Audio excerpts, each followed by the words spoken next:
შიდა ქართლის ოკუპირებულ ტერიტორიაზე დარჩენილ ხუროთმოწყვილ ძეგლთაგან ერთ-ერთი მნიშვნელოვანი კაბენის მონასტერია. ახალგორის მახლობლად, ქსნის ხეობის სოფელ ყანჩაეთში მდებარე ეს კომპლექსი 100 წლეულების განმავლობაში აღმოსავლეთ საქართველოს ერთ-ერთ მნიშვნელოვან სასულიერო კერას წარმოადგენდა.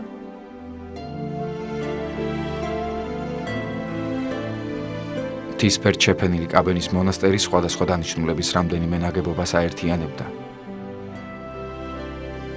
ესაა გეციმანიის ღვთისმშობლის მთავარი ეკლესია, მის ჩრდილო-დასავლეთით აღმართული სამრეკლო და ტაძრის დასავლეთით მდებარე სატრაპეზო და სენაკები.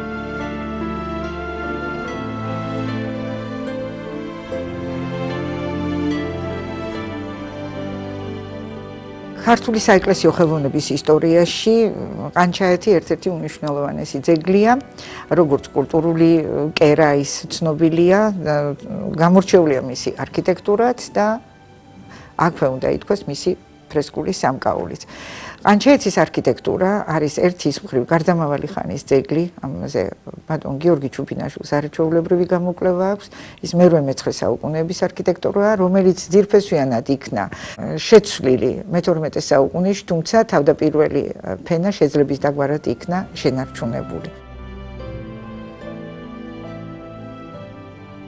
ეს არის მცირე გუმბათიანი ეკლესია, რომელსაც აქვს ჯვრისებრი გეგმარება. უკვე სადღაც მე-10 საუკუნეში მას აი ამ მცირე გუმბათიან ეკლესიას ადგავენ გარშემოსავლელს. გარშემოსავლელი არის ჩრდილოეთიდან, დასავლეთიდან, სამხრეთიდან. ხოლო შემდგომ საუკუნეში, სავარაუდოდ მე-13 საუკუნეში, როდესაც მოხდა უკვე ძალიან ფუნდამენტური გადაკეთება ამ ეკლესიისა, ამ მონასტრის უпростоრედ, ეს მე-10 საუკუნეში მიშენებული გარშემოსავლელი გაჭრეს, სამხარეს და ეს ძველი პატარა ეკლესია ჯვარგუმბათოვან ნაგებობად იქცა. ყანჩაეთის კაბენის ეკლესია იმ იშვიათ ძეგლთა რიცხვს მიეკუთვნება, რომელთა გუმბათიც ბოლო დრომდე თავდაპირველი სახით შემოინახა, თუმცა სამწუხაროდ ის გარკვეული მიზეზების გამო 2002 წელს ჩამოინგრა. 2002 წელს 3 დღით ადრე თბილისის მიწისძვრამდე დიდი წვიმების დროს ყანჩაეთი ჩამოინგრა და მასთან ერთად ეს უნიკალური გუმბათი და დარჩენილი მოხატულობა. სამწუხაროდ გადარჩა მხოლოდ რამდენიმე ფრაგმენტი, რომლის ფოტოებიც არის დარჩენილი.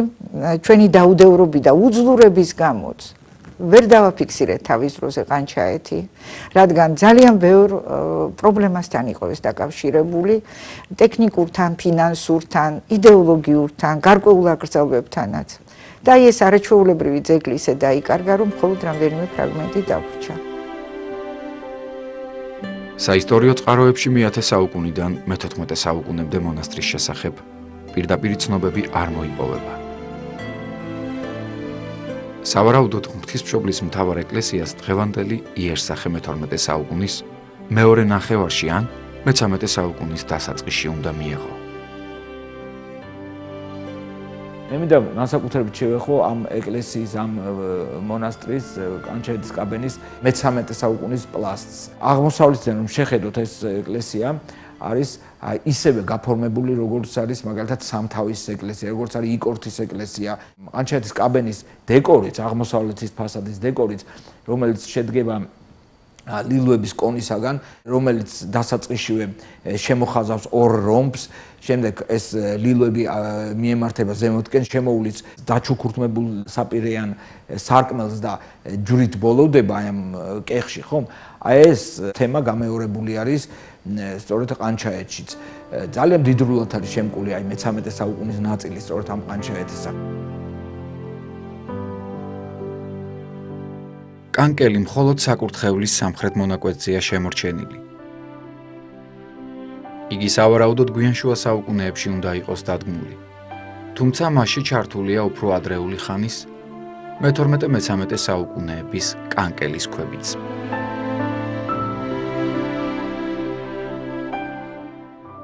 მე-19 საუკუნეების ტაძარი გადაკეთების დროს ფაქიზად დაუცავს ხუროთმოძღვარს. მე მხედველობაში მაქვს კერამიკული ანტიფიქსები, რომელიც ამთავრებს ჩვენ ვიცით კრამიტის ღარებს და ყველგან იყო გამოსახული ნიშოვანი ღვთისმშობელი.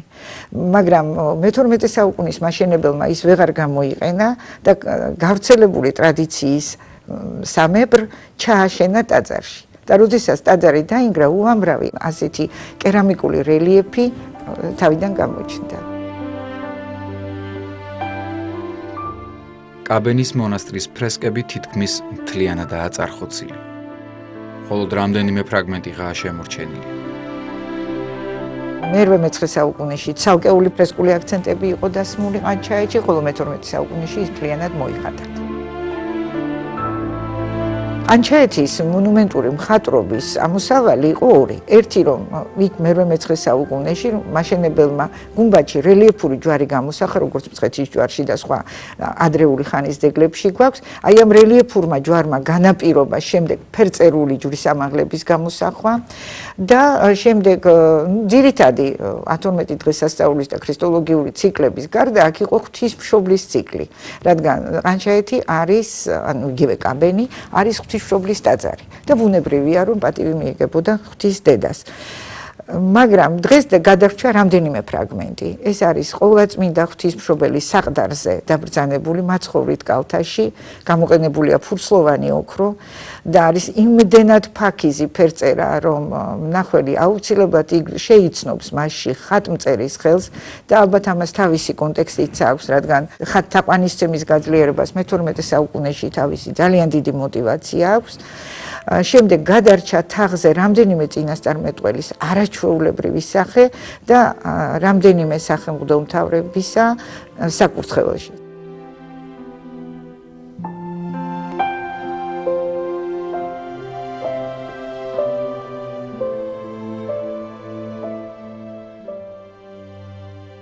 აშოტ ყურაპალატმა მე-19 საუკუნის დასაწყისში რა მოიკიდა ფეხი შიდა ქართლში, მისი ხელისუფლება შიდა ქართლში ვრცელდებოდა. აი ყანჩაეთის კაბენში ამის დამადასტურებელი ფრესკული წარწერა იყო ნეტარი ადარნასეს ასული ლატავრი. ანუ აშოტ ყურაპალატის და ლატავრი იყო იქ გამოსახული და განმარტებითი წარწერით. ადარნასე მამა იყო აშოტისა რა. და სამწუხაროდ ეხლა როდესაც 70-იან წლებში ქალბატონმა რუსუდან მემფისაშვილმა და ვახტანგ ცინცაძემ მოინახულეს ეს ტაძარი, მაშინ ეს ფრესკა წარწერა კიდე იკითხებოდა. ეხლა დღეისათვის ჩარეცხილია, საერთოდ აღარ აჩანს იქ არაფერი სამწუხაროდ, მაგრამ საბედნიეროდ ეს ცნობა შემოგჩა აღნუსხული და დაფიქსირებული ამ მეცნიერების მიერ. ყანჩაეთის მონასტერი სხვადასხვა დროს მოუნახულებიათ და აღუწერიათ ცნობილ მეცნიერებს. მათ შორის მარი ბროსეს, წმინდა ექვთიმე ღვთისკაცს, გიორგი ჩუბინაშვილს, ვახტანგ ცინცაძეს. თედო ჟორდანიას მონასტერში უნახავს საქართველოს ეკლესიის მიერ წმინდანად კანონიზირებული წმინდა ბასილი რატიშვილის უხრწნელი ნეშტი. როგორც თედო ჟორდანიას ქრონიკებში ვკითხულობთ, როცა ღირსი მამის ნეშტი თავდაპირველად უნახავთ, მას გულზე სტებია ეტრატზე შესრულებული შენდობის წიგნი, რომელიც იწყებოდა ფრაზით შვილო ბასი.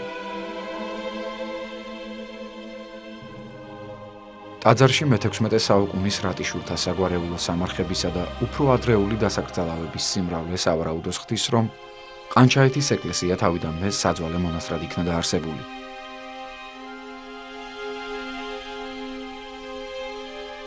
ჯერ კიდევ 1858 წელს მონასტრის მონახულებისას მარი ბროსეს ძველ კიდობანში უნახავს პერგამენტის ფრაგმენტები.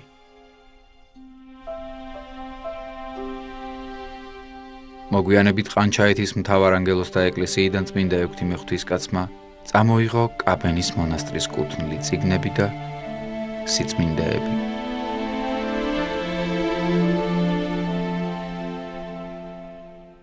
დღეს ხელნაწერთა ეროვნულ ცენტრსა და საქართველოს ეროვნულ არქივში ინახება ყანჩაეთში ერთდროს დაცული თუ გადანუსხული ხელნაწერები.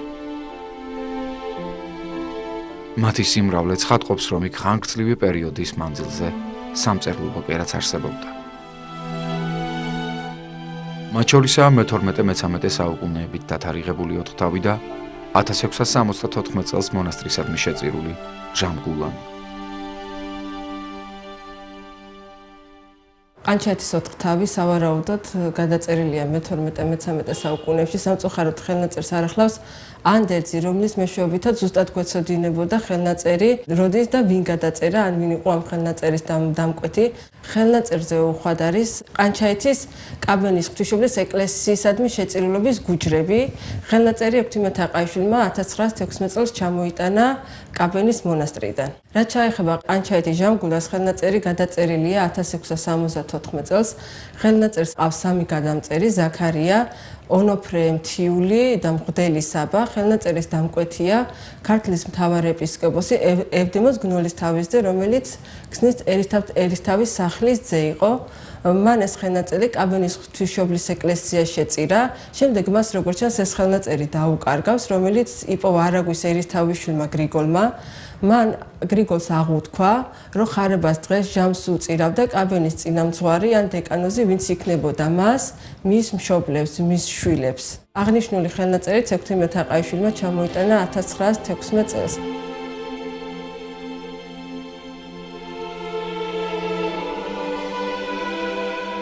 ყანჩაეთის მონასტერი დღეს მეტად მძიმე მდგომარეობაშია და სასწრაფო რესტავრაციას საჭიროებს. 77 წელს ზაფხულში მე მახსოვს, რომ ჩუბინაშვილის ინსტიტუტის მთელი შუა საუკუნეების ხელოვნების განყოფილება ექსპედიციით გავიდა ყანჩაეთში. და მათ შორის ქალბატონი თინა ვირსალაძე, რომელიც იშვიათად დადიოდა უკვე ამ დროს ძეგლებზე, ქალბატონი გაიანე ალიბეგაშვილი, ეკაპრივალობა. მთელი განყოფილება ვიყავით და იყო უმდიდრესი და ძალიან საინტერესო სურათი. ამის შემდეგ უკვე 2001 წელს, როდესაც მივედი მე გადასაღებად ყანჩაეთისა, დაგხვდა სავალალო სურათი. ყანჩაეთი ჩამონგრეული და ფრესკების დიდი ნაწილი განადგურებული. და რაც თავარია დაწყებული რესტავრაცია მიტოვებული. და როდესაც ვიკითხეთ თუ რაში იყო საქმე, რა გაირკვა, რომ იმ საშინელ პირობებში დაუწყიათ რესტავრაცია, მაგრამ თანხა აღარ იყო საკმარისი, რომ მieყვანათ ბოლომდე. მე არ ვიცი რას დავაბრალო, მაგრამ ფაქტია, რომ ჩვენს თვალწინ დაიღუპა არაჩვეულებრივი ძეგლი. და ჩვენ ვართ ამისით მონაწილეები ირიბად თუ პირდაპირად, რადგან ვერ ვიტყვით, რომ ქვეყანაში ამ დროს თანხები არ იყო. ალბათ დრო არის, რომ გამოვიდეთ ამ მძიმე ტკივილის მომტანი რეალობიდან და შევხედოთ, რა იღუპება ჩვენს თვალწინ. და ალბათ არც ის არის შემთხვევითი, რომ ყანჩაეთი ახლა აღმოჩნდა დროებით ოკუპირებული. ალბათ მისტიკურად ამაში ჩვენ მიგვიწვის წინ.